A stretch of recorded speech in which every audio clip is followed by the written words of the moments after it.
So ఆయన దగ్గర నుంచి అది వచ్చింది. సో మీ ఇద్దరు తండ్రి కొడుకులు ఎలా ఫస్ట్ ఏం మాట్లాడుకున్నారు? అది బాహుబలి రిలీజ్ అయిన తర్వాత, సక్సెస్ విన్న తర్వాత మీ ఇద్దరు బాహుబలి రిలీజ్ అయ్యేసరికి నేను ఇక్కడ లేనండి, వాడు ఎక్కడ ఉన్నాడు. ఇద్దరం హైదరాబాద్లో లేవండి. కరెక్ట్. కనీసం ఫోన్లో అన్నా మాట్లాడుకున్నారా? ఫోన్లో మాట్లాడలేదని ట్విట్టర్లో పెట్టాడండి. ఏమని పెట్టాడు?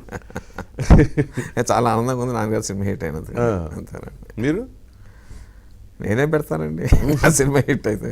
అట్లా కాదు, కొడుకు అంటే మీ దృష్టిలో ఇప్పుడు నేను అడిగే ప్రశ్న ఏంటంటే, బాహుబలి సక్సెస్కి రచయితగా మీరు పాత్ర అంతా, డైరెక్టర్గా రాజమౌళి పాత్ర అంతా? చాలా ఎక్కువ అండి వాడి పాత్ర.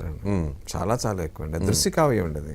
దృశ్య కావ్యం కరెక్ట్. ఏదంటే కొడుకుని పొగడకూడదండి ఆ విషయం అంతే. ఇక ఐ డోంట్ వాంట్ టు.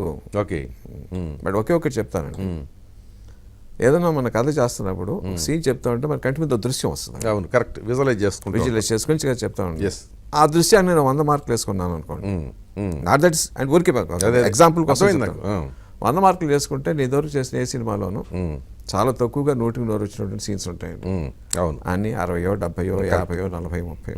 రాయమౌళి సినిమాలో చాలా సీన్లు నేను 100 మనసు ఊహించి చెప్తే 100, 110, 120, 130, 140, 150, 200 వరకు ధర్మంపేట బదులు వరకు వెళ్ళిపోతాయి సీన్స్. ఓకే. 100 లోపు పడిన సీన్లు చాలా తక్కువ ఉంటాయి. ఓకే, ఒకటే మాట చెప్పగలను. చాలు, ఇక అయిపోయింది. ఎంత చెప్పాలని చెప్పేశారు. ఒక వాక్యం చాలు కదా. సో ఇక అంతే, ఇక స్పాట్లెస్ అది అయింది.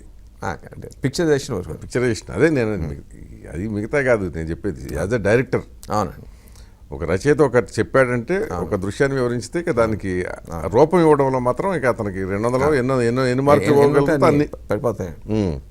సో టేకింగ్లో కూడా మీరు ఏమైనా సలహాలు ఇస్తుండేవాళ్ళ? టేకింగ్ ఏముండదండి.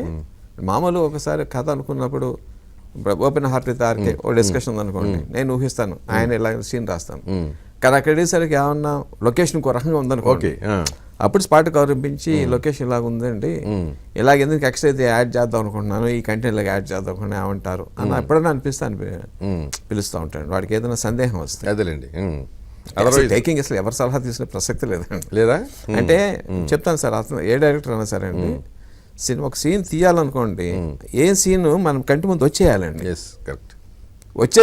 వచ్చేయకుండా తీస్తే చెత్తగా ఉంటుందండి. వచ్చిన తర్వాత ఎవరి సలహా అక్కర్లేదండి. కరెక్ట్, అది కరెక్ట్. అది ఎందుకంటే అది కనుక ఆ దృశ్యం కనిపించకపోతే తీయలేమండి.